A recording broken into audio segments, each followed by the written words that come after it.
So yes, thank you and welcome to this webinar on intelligent demand planning. My name is Finnur Bragason. I'm the Global Sales Director at AGR. I've been working with companies all around the world for the last 14 years, more or less, to introduce best practice processes around demand planning. I have a few slides for you today where I wanted to tell you a little bit about the process I want to take you through today. But then I wanted to go into this solution that AGR has developed and show you how we go through this demand planning process on a day-to-day basis.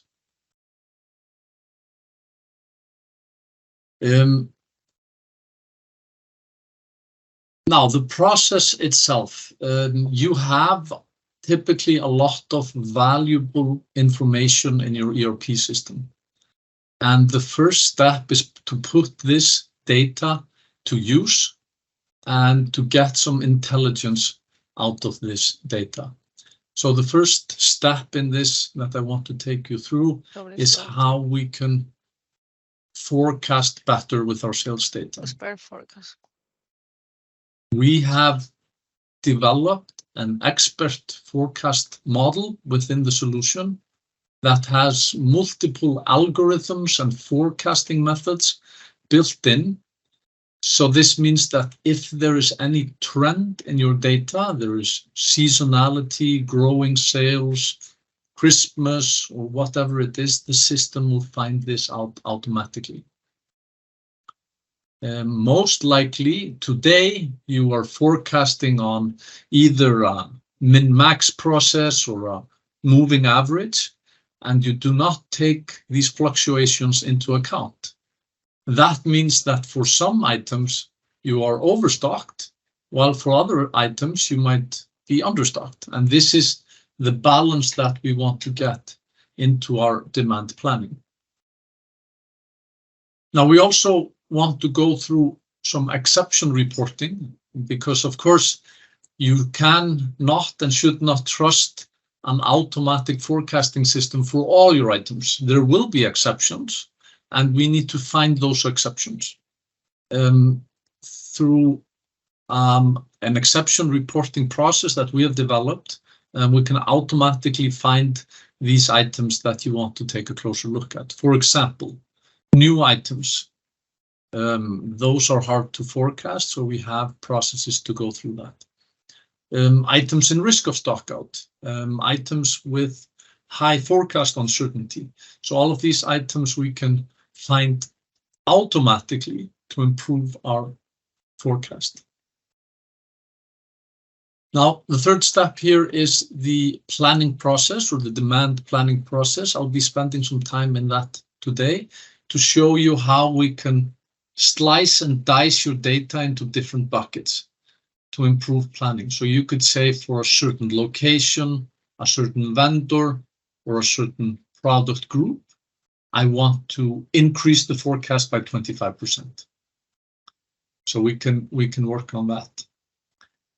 Now, the end product of this process is that we will then translate the demand plan into either a purchase order from our external vendors or a transfer order from our warehouse to our store or other warehouses. So this is roughly what I wanted to take you through today. A little bit on the technological platform. The product we're demoing today is called AGR Essentials. This is an add-on to Dynamics Business Central. We have plugins to Navision, to NetSuite and Sage, and through a small fee we can actually connect this solution to any ERP system. Now, the solution is hosted on Azure. It is a true SaaS solution. That means there is no implementation costs. We can get this up and running within a few days, and then we do some training, but there is just one monthly fee associated with this software, and everything is included, both the training, simple configuration, and setting up the processes to do your demand planning. Now this was roughly what I wanted to go through here, and I wanted to just transition into the solution itself and show you how we manage this. Now, as we discussed earlier, I want to start on the lowest level and explain how we calculate the forecast. You can see in here I have 1,400 items in this demo database. I'm in my warehouse here called West US, and I'm in this particular item. If I put the mouse here, this is today, November 8th. So everything on the left-hand side from my mouse, this is sales history. And then based on this sales history, the system goes through all of my algorithms and forecasting methods and creates this forecast moving forward. So you can see this is a highly seasonal item, peaking in sales in August every year, and the system picks this up automatically. So the user doesn't need to do anything here. This forecast is just created automatically. Now, if I look at another item here, we can see here there's no particular trend here. The system is picking up some movement here in the forecast, but we're quite quick to see here in July and August 2022, there were no sales. Now, if I add my stock levels as an overlay, so we can see here, these are historical stock levels. So when I get stock in, it increases, and then the sales consume off of that forecast. But we can see actually in here, we had no sales because we had no stock. And in this case here, I can simply edit the sales history. And here we can manipulate the sales plan, and the system updates the forecast automatically. Now here I'm doing this manually, but of course we have outlier detection in the software, and the system can find these situations automatically and bridge the sales here automatically. Now, if there's a sales peak I'm not happy with, I can also just decrease the sales. I can add the actual sale here as a point, and you can see here I have the actual sales of 41 units, but I use the adjusted sale of 21 units as my base for the forecast. Now, because we know our current stock levels and we know what the forecast is, we can then look at the estimated stock. And if I zoom in here, we can see that the system will tell me if I do nothing here, I will have a stock out for this item on January 8th. Now, there are a few other things to the forecast that that we need to calculate. If we look at here, another item, here we have an item, again, relatively stable in sales history. We have a forecast, but we also calculate the safety stock on this item. So here we have a safety stock for the order period of 89 items, and that is on top of a forecast of 120 units. Now, why is the system suggesting 89 units? In this case, we can go here into the background and we can see that we have, for this item, we have a confidence factor or a target service level for this item for 96%. So that means we want to have 96% availability. Now I can change this here manually and say that I want to have 80% service level, and that means that the safety stock drops. So on top of the forecast, we are calculating the reliability of the forecast and how much safety stock we need to carry to reach an achieved or a target service level. Now, of course, we don't go into each and every item and set the service level manually. In this case, we can go here into the background of the system, and we have what we call, or what is an ABC analysis. Now, ABC is a Pareto analysis. It's a standard way to categorize your items into importance.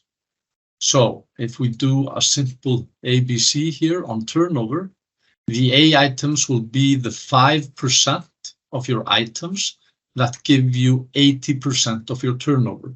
So these are your most valuable items that give you the most towards or contribute the most towards your bottom line.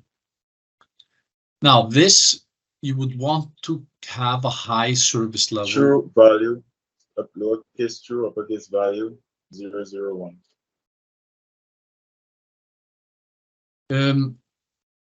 Maybe I would ask if somebody's on the phone to just mute. Thank you. Yeah, here we can change the target service levels for the A, B, and C categories. And this will correspond here to what we call importance levels, the high important items, medium, and low. And I'll show you later how we use this towards our reporting and dashboards. Now we have other options to do the ABC analysis. I can do it on sales quantity or margin, or we can even go further with the ABC analysis and do a twofold matrix where we get our AA items, which are again a little bit higher in the level of importance, and we can distribute our stock or our target service levels a little bit further.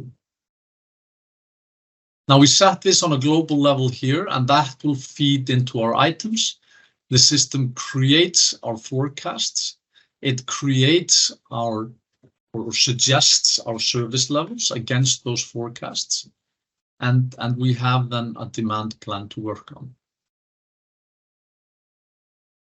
We could then add here a few things to the view.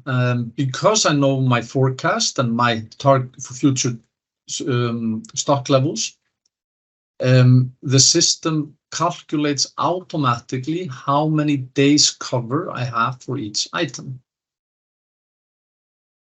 Now I could then go and filter down and tell the system to give me an overview of all items that, for example, last me 3 days or less in stock. This gives me here a list of 144 items. I could go further and report on this. I could, for example, pull here in the item group level.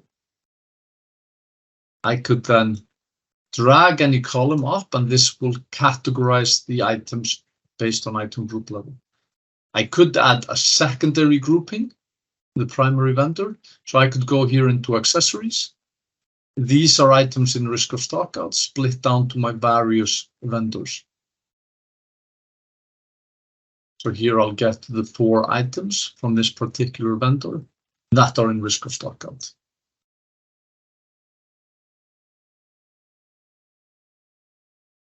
Now, moving on to the demand planning part. Of course, here we are creating a forecast. We're creating the safety stocks, but perhaps you would like to manipulate this forecast. So that takes us here into the planning profile, and here we can start to slice and dice the information. So you can see here on top, I can select which vendor I want to plan on. I've got Adidas selected, and I don't have a selection on the item group levels. I'm just looking at all of the item groups that I'm selling from this particular vendor. We can see a few data series in here. We can see the statistical forecast. That is the forecast we were looking at earlier. But then we can see we have a sales plan as well. Now, I could say for this vendor, for this product group, that I expect the sales to grow by 25%. So here I just applied a 25% lift on the forecast. I put it on the total level, and I have a rolling plan for 12 months in the system here. So if we look at here, we can see we have a rolling 12-month plan. Now we can also go into individual months, and we can change that just on numerical values. And we can edit this in kind of any way that we would like. And here we can kind of put our intuition on top of the forecast. But we can plan our sales separately, but I could also put in promotions in here. Promotions might want to go down to SKU level for that. So in that case here, we can see the columns grouping. Instead of grouping it by item group level, as we have here, I could go down to SKU level. So then I simply hide the item group level, and I show the item number level. I refresh, and now I'll get a list of all of the items from this particular vendor. So we could put in some forecasts. Finnur, sorry to interrupt. We have a quick question now. No Someone in the chat asked if does this solution only works with a Business Central or can connect with others ERP? We can connect with any ERP system. We have standard connectors to BC, NetSuite, and Sage, and NAV. But for other ERP systems, there is a small connection fee that we charge. Hope that is clear. So yes, we can connect this to any ERP system. Yeah.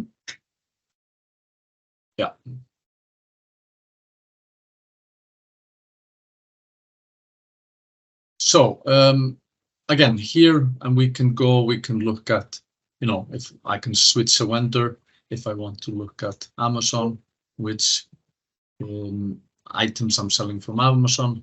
Again, I can plan on item level, or I could take simply on the group level and say, okay, I want to lift this up by 25%. And you see that will distribute 25% down to all of the items I have in this plan. This is quite a flexible tool, as you see. I can look at primary vendor. I can look if I want to see Amazon and I want to go to product level to go down to apparel. I can do so, and I can switch to do a quick search in here based on this. I can also pull in different information here to help me with my plan. Here, I'm just looking at the statistical forecast, the sales plan, but I might want to pull in, for example, last year's sales. So I can simply unhide the last year's sales. Maybe I want to look at any sales orders I have in the system. So we can open that up as well. I refresh, the system pulls in all of the sales history, all of the open sales orders, and we can see here, and we're looking at that here on an aggregate level and down to item level here as well. We can also manipulate the period we're looking at. If I also only wanted to look at a 6-month rolling plan, we can do that. Or if I want to switch down to weeks, we can plan on a weekly level as well. I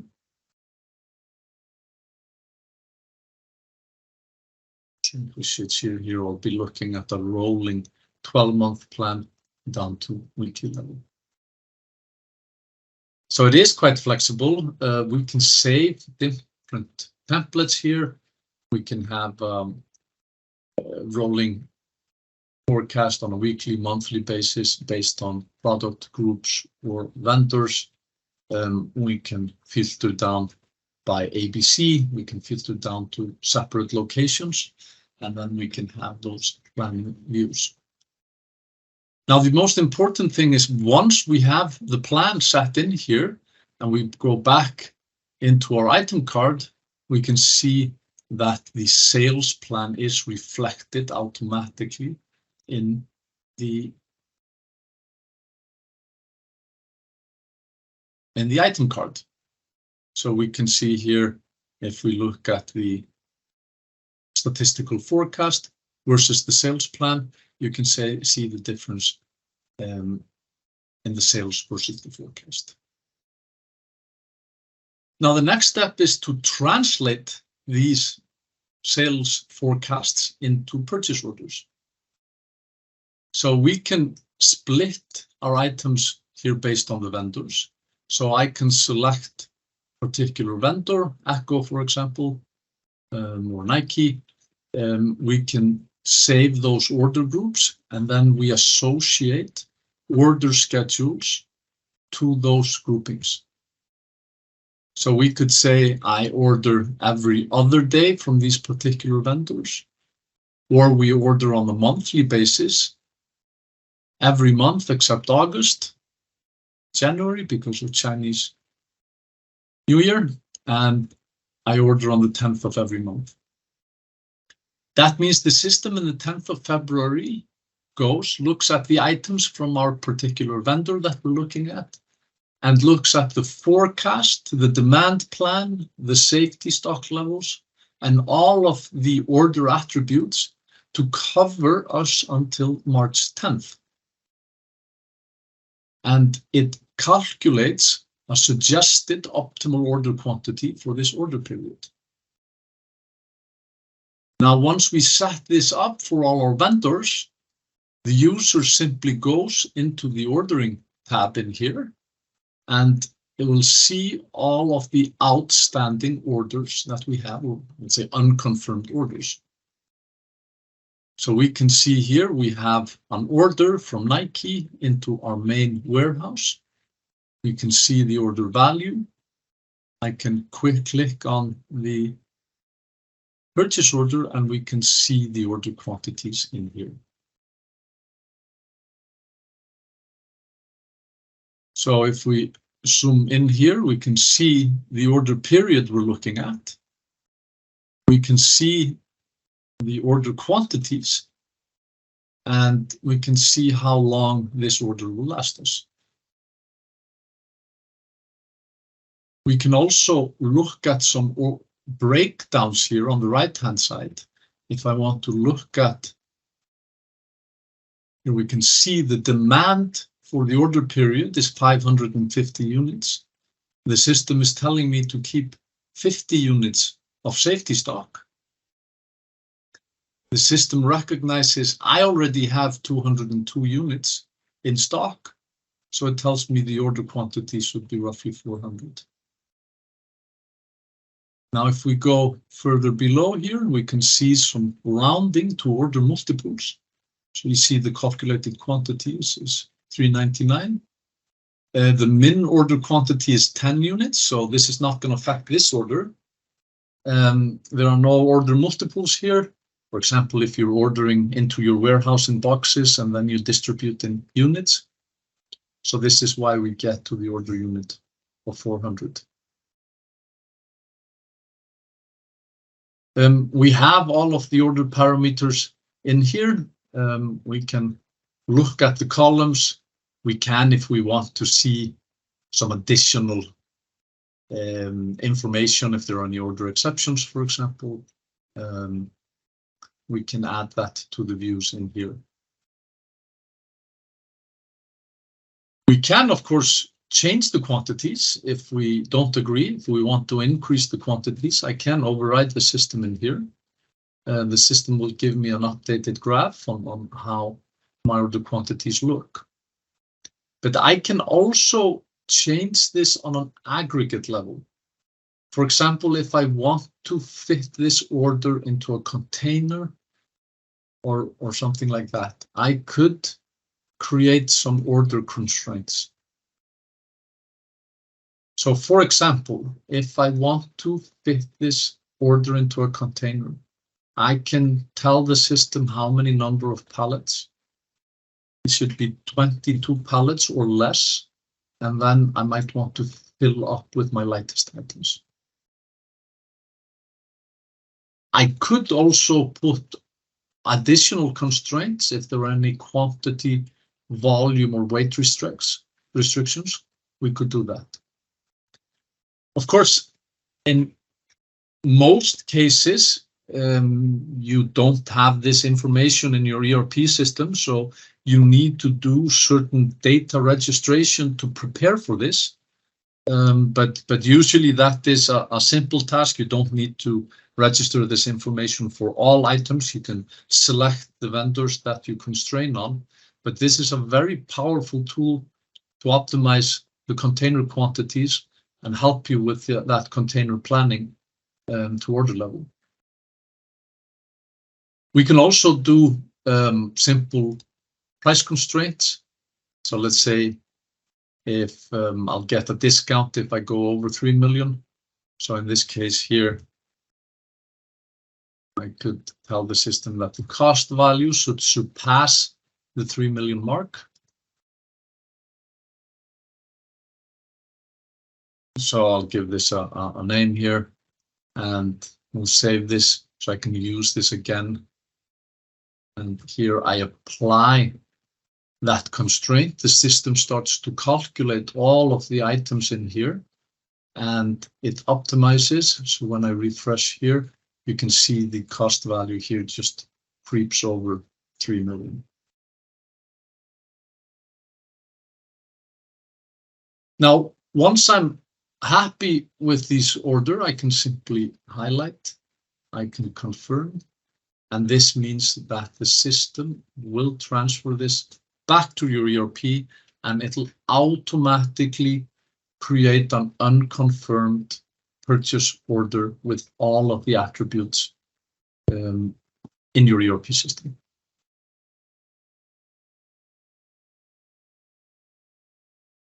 Now, we have the exceptions in here as well.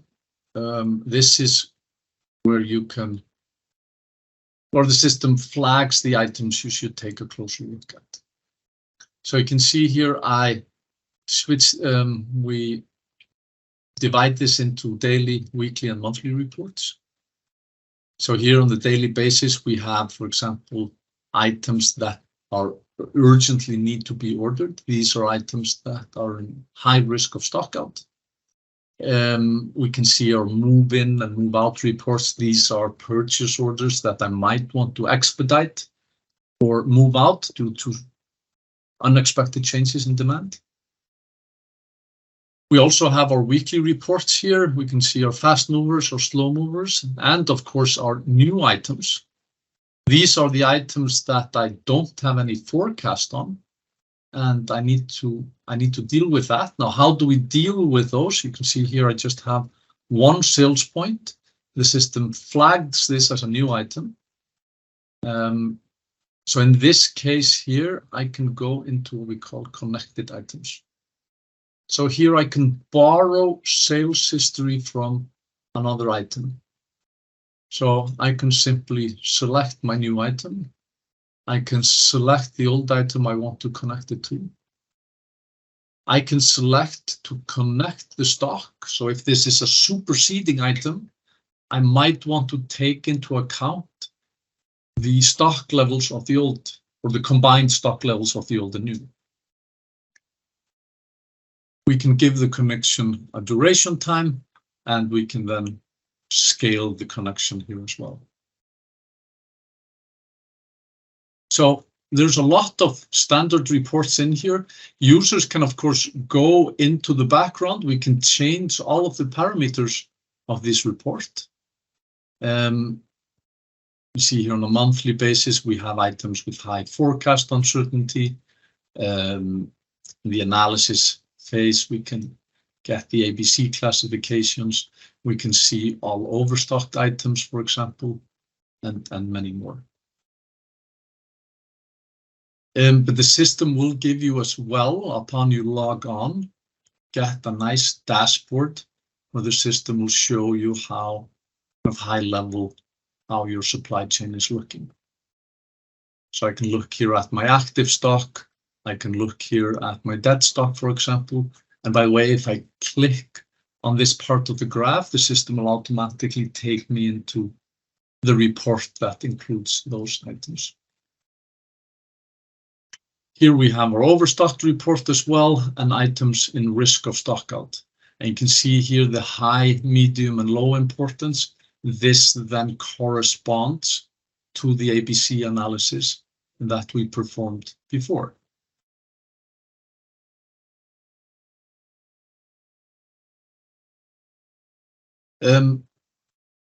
Now, there are a few other things in here that are maybe interesting to point out from a demand planning standpoint. We have here, because again, if we have our forecast, we have been looking at our sales plan, we've set up our purchase plans. So that means that if we look at an item, we can see here the projected or estimated future delivery. So we can see here how much the system is buying for each of the items. This one is better. You can see here estimated future deliveries and how the stock level is behaving here in the future. Now we can then also look at this at an aggregated level to look at the purchase plans.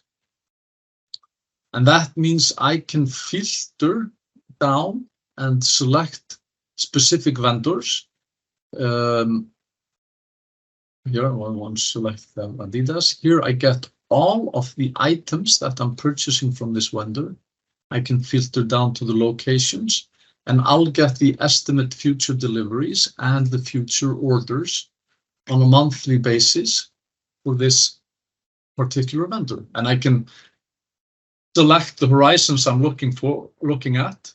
But when it comes into, now it's September is coming up, we're typically doing negotiations with our vendors. So we can pull this out. We can pull this out in Excel. We can share this with them.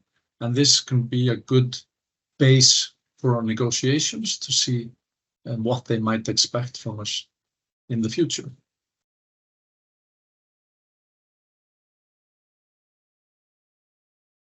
Now, this was roughly what I wanted to go through with you today from a high-level perspective, how we can apply advanced tools, how we can apply AI for the forecasting part to improve our demand forecasts, and how we can achieve both a better balance in our inventory levels.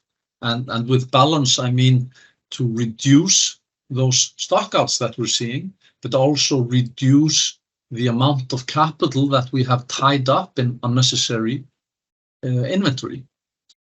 A tool like this gives you a good insight and control over your inventory levels. It can quite easily point out where the problems are. And then because we have this integrating with the order process, we can actually solve the problem by ordering more correctly into our warehouse or stores.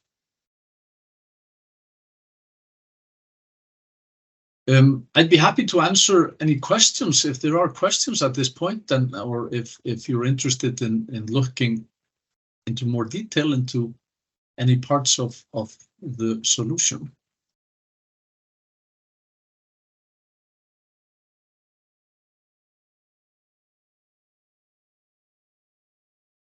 Are there any questions?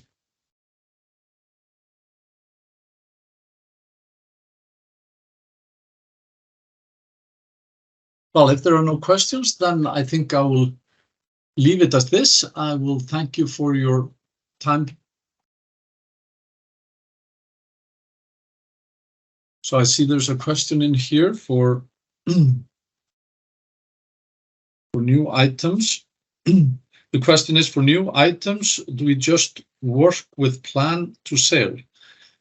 So we can, with the connected items tab here, we can borrow the sales history so the system can create that automatic forecast moving forward. We can also, in the planning part here, we can manipulate that forecast. So if we get a new item in here, we can then go into the plan, and the system creates the forecast, but we can change here the sales plan manually if we want to look at the sales.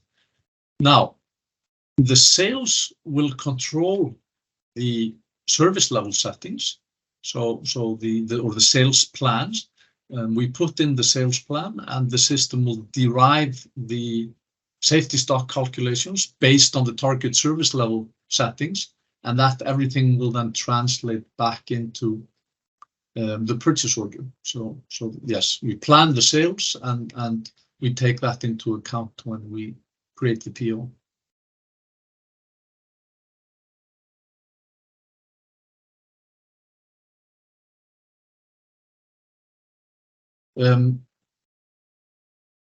But we have also white papers and videos on YouTube around the solution, and some customer case studies on videos. If you would like to take a better look at some of the experience from some of our customers that have been using a solution like this.